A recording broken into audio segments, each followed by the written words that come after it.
ಇಲ್ಲ ಈ ಸಂದರ್ಭ ಬಂದಾಗ ಭೇಟಿಯಾಗೋ ವಾಡಿಕೆ ಇದೆ, ಮಾಡೇ ಮಾಡ್ತಾರೆ. ಈ ಸಲ ವಿಶೇಷವಾಗಿ ಸಂಪುಟ ವಿಸ್ತರಣೆ ಚರ್ಚೆ ಆಗಿದೆ.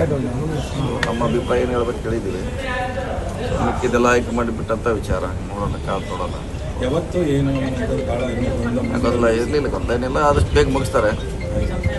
ಒಂದನೇ ಹಂತ ಪ್ರಾರಂಭ ಆಗಿದೆ ಚರ್ಚೆ, ಎರಡನೇ ಹಂತದಲ್ಲಿ ಇನ್ನೂ ಒಂದು ಚರ್ಚೆ ಅಂತ ಇನ್ನೊಂದು ಆಗಲೇಬೇಕು, ಇನ್ನೂ ಚರ್ಚೆ ಆಗಲೇಬೇಕು. ಆದಷ್ಟು ಬೇಗ ಮಾಡ್ತಾರೆ. ಸೊ ಮಾಡೋದು ಒಳ್ಳೇದು ರಾಜ್ಯದಾಗ ದೃಷ್ಟಿಯಿಂದ. ಕಾಲು ನೋಡೋಣ. ಸೋಮವಾರ ಮಂಗಳವಾರ ಅಷ್ಟೊತ್ತಿಗೆ ಆಗ್ಬೋದಾ ಸರ್? ಗೊತ್ತಿಲ್ಲ, ಬಟ್ ಬೇಗ ಮಾಡ್ತಾರದ್ದು ಅಷ್ಟು ಗೊತ್ತಿದೆ. ಆಗಂತೂ ಗೊತ್ತಿಲ್ಲ, ಅಷ್ಟು ಬೇಗ ಮಾಡಲೇಬೇಕು. ಚರ್ಚೆ ಪ್ರಾರಂಭ ಆಗಿದೆ, ಕಂಟಿನ್ಯೂ ಮಾಡ್ತಾರೆ. ಸರ್, ಇದು ಒಂದೇ ಹಂತದಲ್ಲಿ ಮುಗಿದ್ಬಿಡುತ್ತಾ 20 ಅಥವಾ ಮತ್ತೆ ಇನ್ನೂ ಗೊತ್ತಿಲ್ಲ. ಮತ್ತೆ ಅದು ಅವರಿಗೆ ಹೈಕಮಾಂಡಿಗೆ ಹೊಂಟದ್ದು, ಅದು ಮಾಡೋದಂತ ನಿಶ್ಚಿತ ಮಾಡ್ತಾರೆ. ಒಂದೇ ಹಂತ ಮತ್ತೆ ಕೆಲವು ಇಟ್ಕೋತಾರೆ, ಗೊತ್ತಿಲ್ಲ. ಸೊ ಅದೇನಿದ್ರು ರಾಹುಲ್ ಗಾಂಧಿ ಅವ್ರ ನೇತೃತ್ವದಲ್ಲಿ ಚರ್ಚೆ ಆಗುತ್ತೆ. ಹೊಸ ಮಾನದಂಡಗಳನ್ನು ಅಳವಡಿಸ್ಕೊಳ್ಳೋಕ್ಕೆ ರಾಹುಲ್ ಗಾಂಧಿ ಹೇಳಿದ್ದಾರೆ. ಚರ್ಚೆ ಆಗಿಲ್ಲ, ವರ್ಷ ಮುಂದಿನ ಸಭೆಯಲ್ಲಿ ಚರ್ಚೆ ಆಗ್ಬೋದು. ಸೊ ಅವ್ರದ್ದು ಇದೆ, ಹೊಸಬ್ರಿಗೆ ಕೊಡಬೇಕಂತ ಒಂದು ಆಸೆ ಇದೆ ಅವರಿಗೆ. ಕೊಡೋದ್ರಿಂದ ಒಳ್ಳೇದು, ಯಾಕಂದ್ರೆ ಹೊಸ ಲೀಡರ್ಶಿಪ್ ಬರುತ್ತೆ. ಸೊ ಪಾರ್ಟಿಗೆ ಅಸೆಟ್ ಆಗ್ತಾರೆ. ಹೊಸಬ್ರು ಕೆಪಾಸಿಟಿ ಇದೆ, ಅದನ್ನು ಮಾಡಬೇಕು. ಸರ್, ಬೆಳಗಾವಿ ಭಾಗದಲ್ಲಿ ಇನ್ನೂ ಒಂದು ಇದೆ, ಅದೇ ಅಲ್ಲಿ ಚರ್ಚೆ ನಡೀತಾ ಇದೆ. ಒಂದಂತೆ ಕೊಡಲೇಬೇಕು, ಕಂಪಲ್ಸರಿ ಒಂದಂತೆ ಕೊಡಲೇಬೇಕು. ಸೊ ಎರಡನೇದು ಅದು ಹೈಕಮಾಂಡ್ ಬಿಟ್ಟುತ್ತೆ ವಿಚಾರ. ಸುರ್ಜೇವಾಲ ಭೇಟಿಯಾಗಿದೆ. ಅದೇ ರಾಜ್ಯ ರಾಜಕಾರಣಿ ಬರುವಂಥ ಚುನಾವಣೆ, ಲೋಕಲ್ ಬಾಡಿ ಚರ್ಚೆ ಆಗಿದೆ.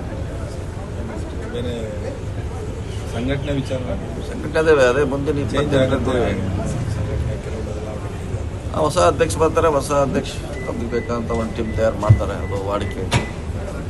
ಸೊ ಮಾಡಿ ಮತ್ತು ಜನರೆಲ್ಲ ಸಂಘಟನೆಗೆ ಬಳಸ್ಕೋಬೇಕು. ಸುಮಾರು ಸೀರೀಸ್ ಆಫ್ ಎಲೆಕ್ಷನ್ ಬರ್ತಾ ಇದೆ.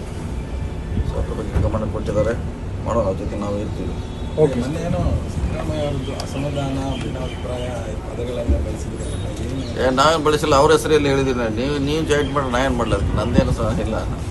ಕೇಳ್ತಾರೆ ಅಸಮಾಧಾನ ಇದೆ ಎಲ್ಲಿದೆ ಅಂತ ನಾವು ಕೇಳ್ತೀವಿ.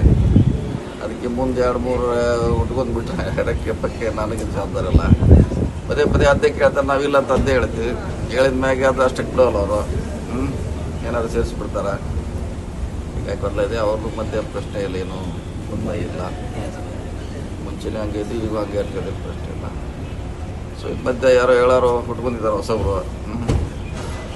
ಅದೇನೋ ಲಾಭ ಪಡಿಲಿಕ್ಕೋ ಅಥವಾ ಏನು ಮಾಡಲಿಕ್ಕೆ ಗೊತ್ತಾಗ್ತಾ ಇಲ್ಲ. ಸೊ ನೋಡು, ಯಾವುದೋ ಒಂದು ಶಕ್ತಿ ಹುಟ್ಟಿದೆ. ಅದೇನಿದೆ, ಭಾಳ ಜನ ಉಳಿಯೋಲ್ಲ ಜನರಲ್ಲಿ. ಯಾಕೆ ನಾವು 30 ವರ್ಷದಿಂದ ಕೂಡಿ ಬಂದಿದ್ದೀವಿ, ಇದ್ದೇ ಇರ್ತಿದ್ದೆ. Okay, thank you.